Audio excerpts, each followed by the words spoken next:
अब आप कहीं नहीं जा सकेंगे पुष्पदंत जी। नहीं गणेश जी, छोड़िए मुझे, छोड़िए मुझे। स्वामी उठिए स्वामी, छोड़िए। स्वामी आंखें खोलिए स्वामी, स्वामी।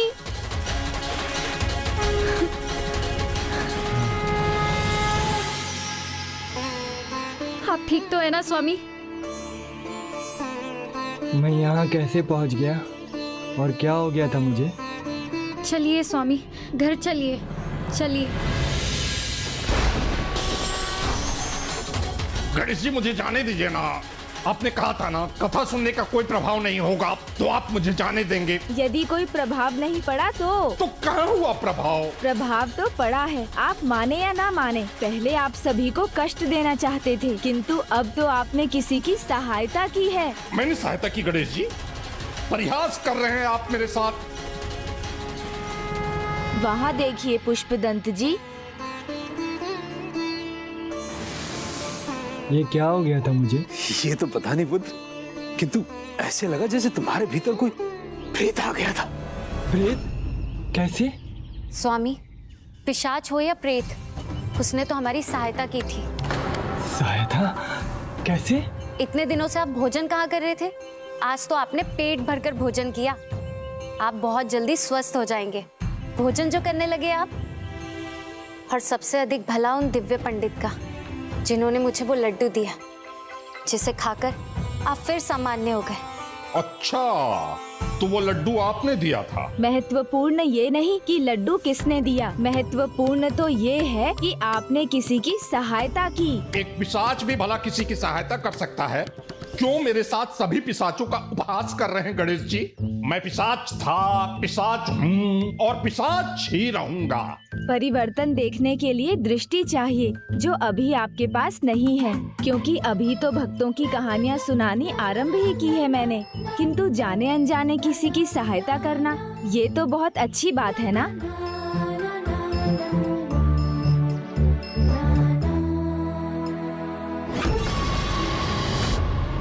गणेश जी मुझे लौटाकर वहीं ले आए जहाँ से मैं भागा था। अब सबसे महानतम भक्तों में से एक की कथा सुनाने जा रहा हूँ पुष्पदंत जी। इसको श्रद्धा और विश्वास से सुनिएगा। यदि इसके बाद भी आपकी देह में कोई परिवर्तन नहीं दिखाई दिया और आप चले भी गए, तो आपको लौटकर आने पर विवश नहीं करूँगा। बलपूर्वक किसी को विवश कर बाध्य कभी नहीं करना चाहिए, किंतु यदि कोई स्वयं एकाग्र होकर कोई निर्णय लेता है तो उसका लाभ उसे अवश्य प्राप्त होता है। गणेश जी रुकूंगा, कथा भी सुनूंगा। अगर कोई परिवर्तन दिखाई दिया तो अगली कथा के लिए भी बिना यहाँ से हिले यहीं बैठा रहूंगा। वचन देते हैं आप? हाँ, वचन देता हूँ मैं।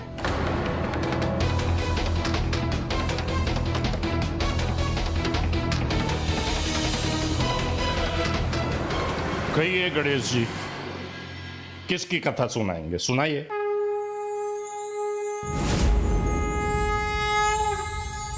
पुष्पदंत जी, आज जिस प्रकार आप भोजन पर टूट पड़े थे, उससे मुझे एक बहुत प्रिय भक्त का स्मरण हो आया। उन भक्त शिरोमणि का नाम था मोरिया गोसावी। मोरिया गोसावी, मोरिया गोसावी। तो क्या विशेष था इस भक्त में? क्या विशेष था? मोरिया गोसावी वो भक्त थे जिनकी भक्ति में इतना प्रभाव था कि भक्त के नाम के साथ स्वयं मेरा नाम भी जुड़ गया और मैं हो गया गणपति बप्पा से गणपति बप्पा मोरिया।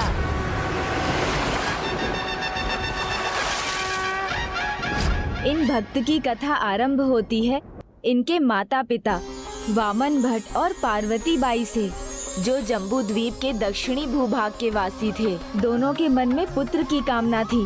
फिर एक दिन किसी ने इनसे कहा कि अष्टविनायक दर्शन के बाद पुत्र प्राप्ति हो जाती है, तो वे पूर्ण विश्वास के साथ इस यात्रा पर निकल पड़े।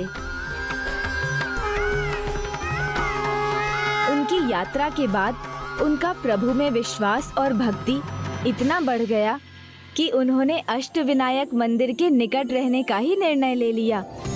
दक्षिण से चिंचवाड़ चले आए, जो मोर गांव में मयूरेश्वर रूप में मेरे मंदिर के निकट है।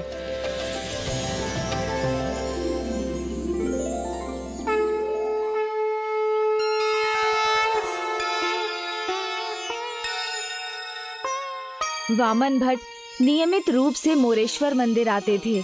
मैं उनकी भक्ति और त्याग से प्रभावित हुआ। आपण दोघांनी एकसारखं स्वप्न पाहिले तो उसका अवश्य कोई सार होगा, वो सत्य ही होगा।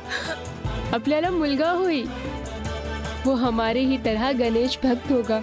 मैं तो बाल्यकाल से ही उसे प्रभु श्री गणेश की पूजा पाठ में निपुण बना दूंगा। फिर जब उन्हें पुत्र रत्न की प्राप्ति हुई तो आनंद के साथ पूरे विधि विधान से वामन भट्ट ने उस बालक का नामकरण किया।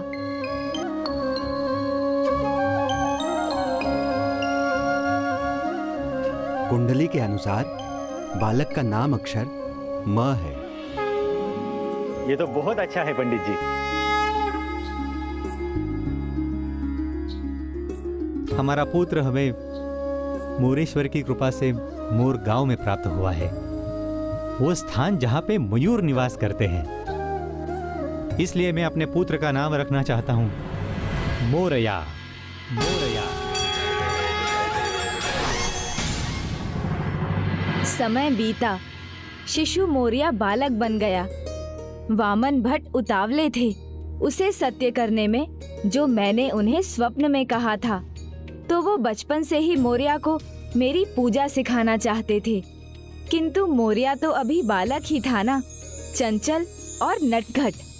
पिता उसे भगवान की भक्ति सिखाना चाहते थे, परंतु उसका ध्यान कहीं और ही होता था।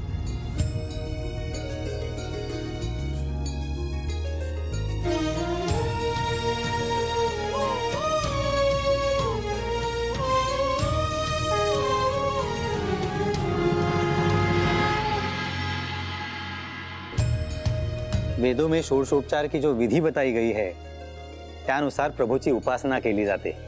विधिनुसार पूजा करने पर बिना मांगे ही प्रभु सारी मनोकामनाएं पूरी कर देते हैं।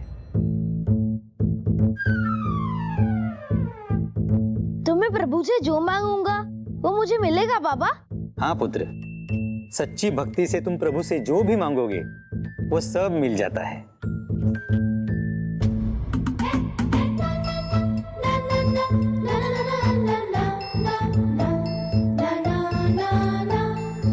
पुत्र मोरिया, तुम पूजा के सारे 16 संस्कार सीख गए ना? हो बाबा। ध्यान दिया ना तुमने? पूरे ध्यान से सुना। अच्छा ये बताओ, विधि के अनुसार पूजा में पुष्प के बाद क्या चढ़ाते हैं? लड्डू।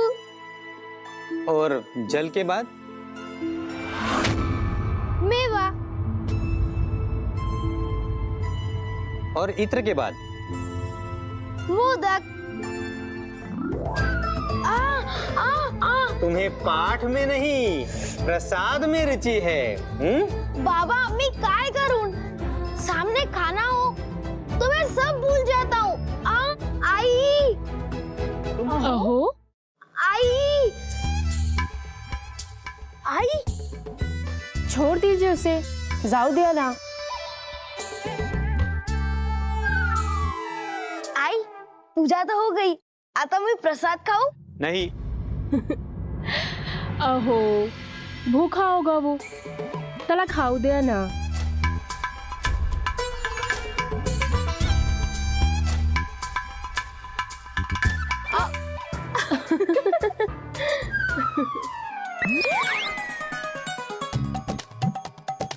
देखा आपने देवी, भूखा तो ये सदा रहता है, कैसे एक लड्डू मिलने पर स्वयं को रोक नहीं सका ये।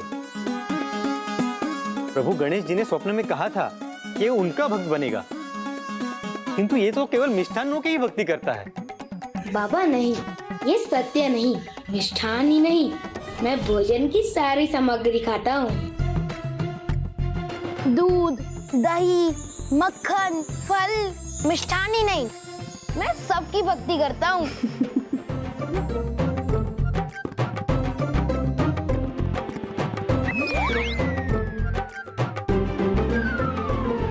अरे अरे,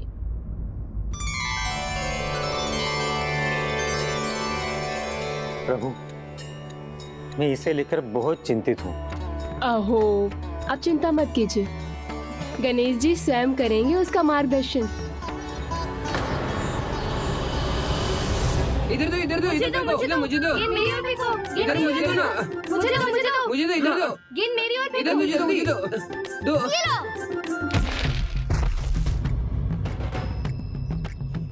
गेंद छूट गई मुझसे, घर के अंदर चली गई।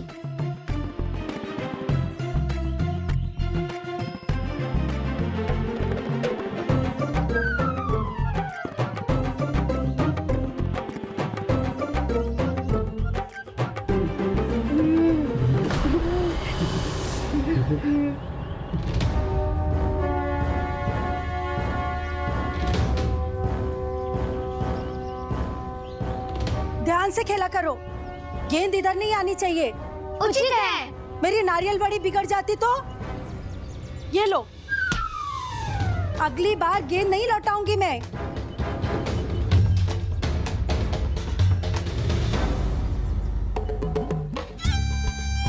मुझे दो गेंद मेरी ओर फेंको। मेरे पास फेंको मेरे पास दो मुझे दो जल्दी गेंद मेरी ओर फेंको। मुझे दो जल्दी करो मुझे दो इतनी सारी नारियल बड़ी में से कुछ हिस्सा तो हमारा भी है। लेकिन तुम उसे पाओगे कैसे? वैसे तो कुछ नहीं देने वाली होता ही, किंतु मेरे पास एक उपाय है।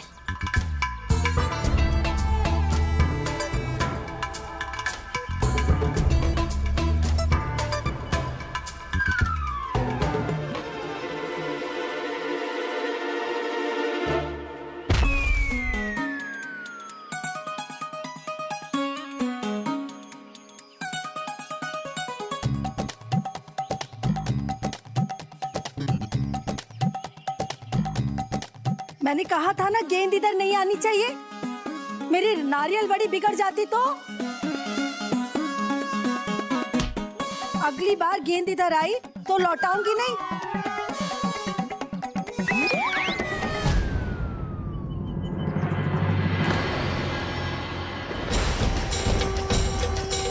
अरे एक पात्र कहाँ गया?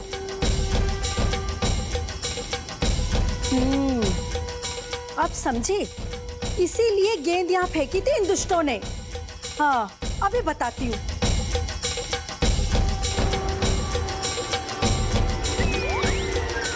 भागो भागो, ताई आ गई। भागो भागो। 4 भाग छोड़ के मैं कैसे जाऊँ? मोरिया, तो इसके कर्ता धर्ता तुम थे। अब देखती हूँ तुझे कौन बचाता है।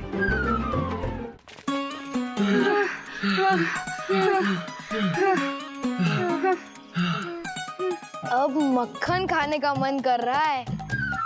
क्या? अभी तो तुमने इतनी सारी नारियल बड़ी खाई है। भोला काका के घर का मक्खन कितना स्वादिष्ट होता है, और उनका क्रोध और भी भयंकर है। अरे वो काका हैं हमारे, और हम परिवार के छोटे। अगर अपने बच्चे मक्खन खा ले तो क्या किसी को बुरा लगता है? तो काका भी बुरा नहीं मानेंगे। हाँ चलो।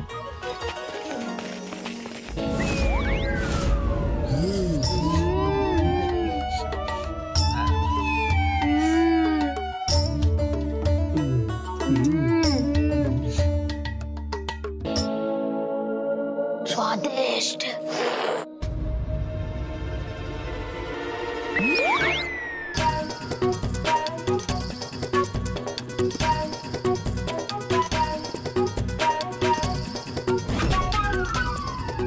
आनंद आ गया। मित्रों, स्वादिष्ट मक्खन खाने का तुम लोगों को आनंद आया ना?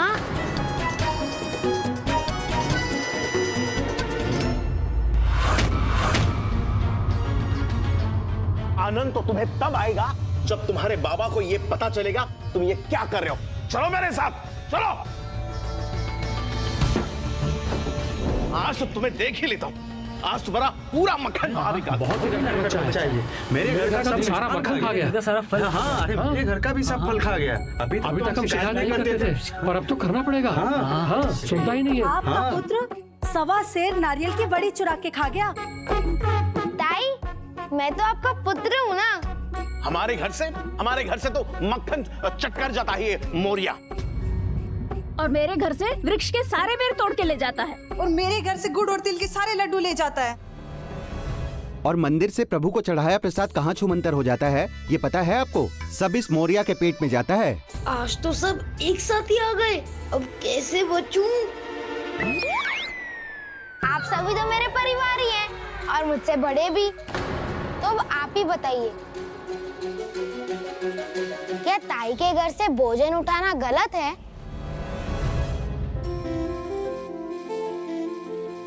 या काका के घर से मक्खन लेना गलत है क्या? काकी? और आपको तो काकी बुलाता हूँ मैं, तो क्या आपके घर से बेर और आपके घर से लड्डू नहीं ले सकता? मोरिया, बुरा है, बिना अनुमति के अपने घर से भी कुछ भी लेना गलत है। तुमने जो किया है वो एक प्रकार की चोरी है, उसका दंड तो मिलना ही चाहिए। अहो आप ये क्या कह रहे? आज तुम्हें घर में ही रहना होगा और भूखे ही सोना होगा।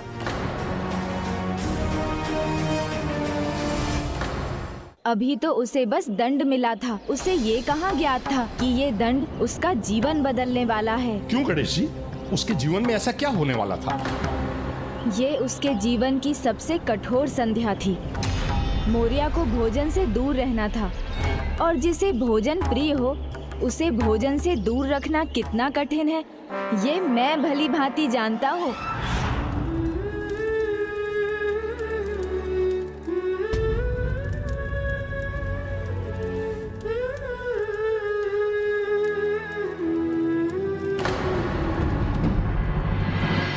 स्वामी, आप कहें तो थोड़ा भोजन दे दूं उसे। बालक ही तो है, भूल हो जाती है।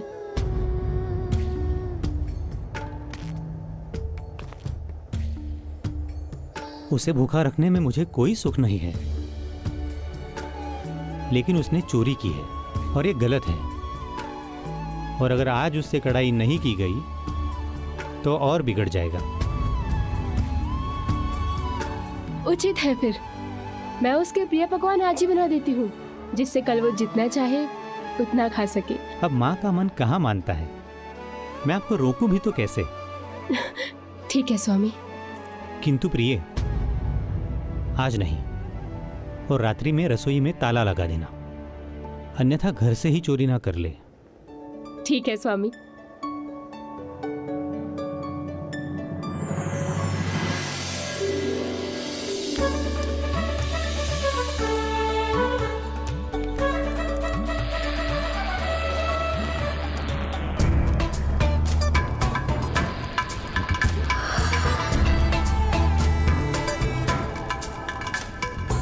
माँ तो रवा का शीरा बना रही है।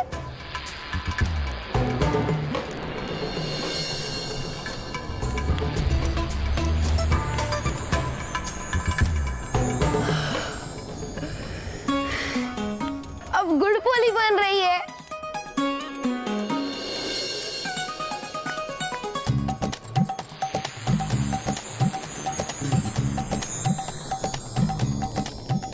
अब मेरी माँ मेरी सबसे प्रिय पूरी बना रही है और उसके साथ श्रीखंड भी होगा।